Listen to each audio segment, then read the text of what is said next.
Allah ya Rahman ya Rahim ya Malik ya Qudus. Kembali lagi pemirsa yang insya Allah dimuliakan dan dirahmati oleh Allah Subhanahu Wa Taala.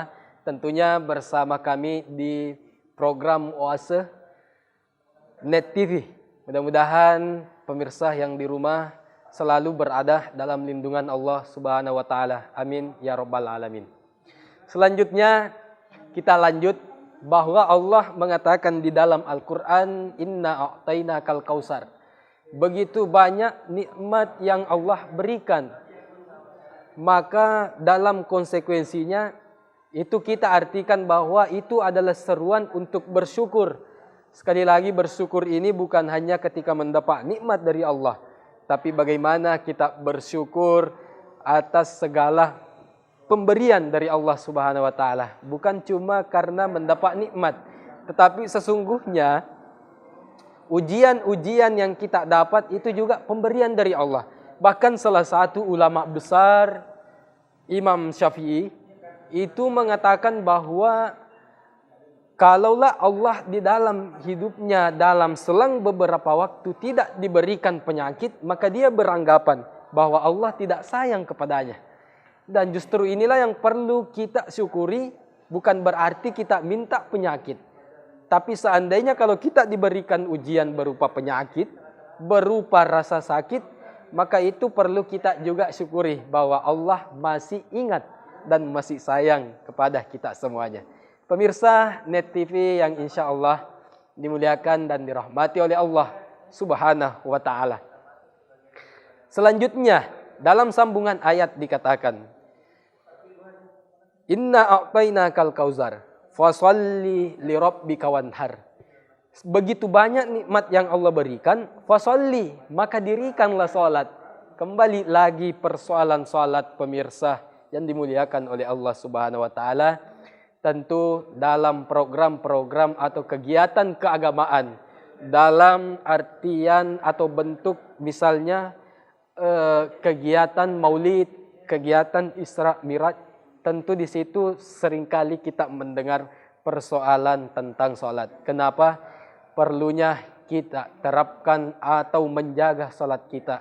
Karena ini adalah menjadi kunci daripada seluruh amal-amal yang kita lakukan. Kalau seandainya puasa kita begitu sempurna, kalau seandainya zakat dan sedekah kita begitu banyak, kalau seandainya perbuatan atau amal horizontal kita kepada sesama itu terlalu baik, tapi ketika tidak mendirikan sholat, maka sekali lagi mohon maaf sebesar-besarnya itu tidak termasuk orang-orang yang dimuliakan oleh Allah Subhanahu wa Ta'ala. Saya perlu katakan bahwa ada beberapa macam perintah, ada beberapa macam seruan ibadah, tapi sekali lagi hanyalah sholat yang benar-benar langsung diwahyukan atau diserah terimakan kepada Nabi Muhammad SAW. Puasa yang kita lakukan dalam bulan Ramadan, puasa yang kita sering lakukan dalam Senin Kamis atau puasa Ayyamul Bid misalnya, puasa 14, 15, 13, 14, 15 dalam setiap bulan, itu sebenarnya hanya melalui wahyu-wahyu atau perantara malaikat kepada Nabi Muhammad SAW.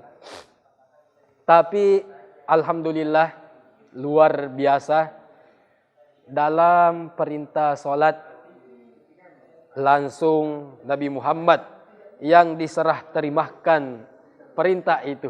Makanya digarisbawahi, sholat inilah adalah salah satu kunci keberhasilan hidup seseorang, bukan cuma di dunia tapi juga di akhirat. Saya berani mengatakan bahwa dalam kehidupan sehari-hari, kalaulah seandainya ada orang yang dalam lingkup pekerjaan, yang dalam lingkup mata pencahariannya tidak begitu memuaskan secara pandangan kasat mata dan kepala manusia, tidak begitu memuaskan bahwa orang ini penghasilannya tidak seberapa, tapi kita bisa melihat bagaimana kebahagiaan dalam hidupnya, keindahan dalam hidupnya, kesejahteraan dalam hidupnya. Kembali lagi, bisa saja sholatnya yang dimuliakan, sehingga solatlah yang memuliakan dia dalam kehidupan sehari-harinya. Tapi berbanding terbalik, ada orang yang dalam pandangan kasat mata dan kepala manusia, orang-orang yang melihatnya bahwa mereka adalah orang-orang yang terasa genap, orang-orang yang mata pencahariannya sudah luar biasa, orang-orang yang dalam mata pencahariannya sudah mencakup lebih daripada cukup. Tetapi kembali lagi, dia tidak pernah merasa tenang, dia tidak pernah merasa kaya. Kenapa? Karena kembali lagi, mungkin solatnya tidak pernah dimuliakan, sehingga tidak pernah juga dimuliakan oleh Allah Subhanahu wa Ta'ala. Pemirsa yang insya Allah dimuliakan oleh Allah Subhanahu wa Ta'ala, itu yang pertama. Kemudian yang kedua, dalam perkara pelaksanaan solat, karena saking mulianya, saking memiliki fadilah yang luar biasa, orang-orang yang ada dahulunya merasa sakit, yang dahulunya mungkin merasa selalu enggan menggerakkan tubuhnya, tapi ketika rutin melaksanakan sholat, maka dia akan terasa sehat. Kenapa? Karena kandungan daripada gerakan sholat dapat menyehatkan organ-organ yang pada masanya tidak bisa ditemukan oleh ahli kesehatan, tapi justru obatnya ada dalam gerakan sholat. Pemirsa yang dimuliakan oleh Allah Subhanahu wa Ta'ala, seringkali dalam kehidupan sehari-hari kita selalu merasa bahwa ketika setelah selesai sholat, setelah selesai mendirikan sholat, ada kalanya seluruh badan ini terasa ringan, terasa nyaman, terasa nikmat. Itu kalau kita mendalami gerakan-gerakan sholat, kita mendalami bacaan dan kehusuan kita kepada Allah Subhanahu wa Ta'ala, sehingga setelah kita sholat luar biasa, semuanya terasa ringan, terasa nyaman diangkat. Kenapa? Yang pertama saya ingin sampaikan bahwa orang yang melaksanakan sholat sebetulnya dia menggugurkan dosa-dosanya.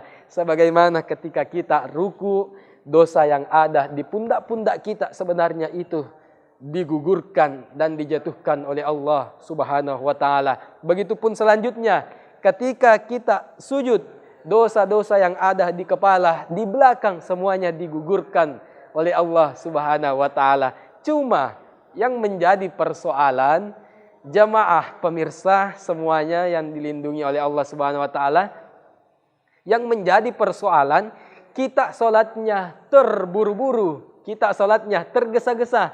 Makanya setelah kita ruku, naik lagi, itu dosanya tidak jatuh. Kenapa? Karena kita melaksanakannya tidak dengan khusyuk kepada Allah Subhanahu wa Ta'ala. Pemirsa yang dimuliakan oleh Allah Subhanahu wa Ta'ala, jangan kemana-mana, karena setelah jeda berikut kita akan kembali melanjutkan pembahasan kita kali ini. Ya Allah,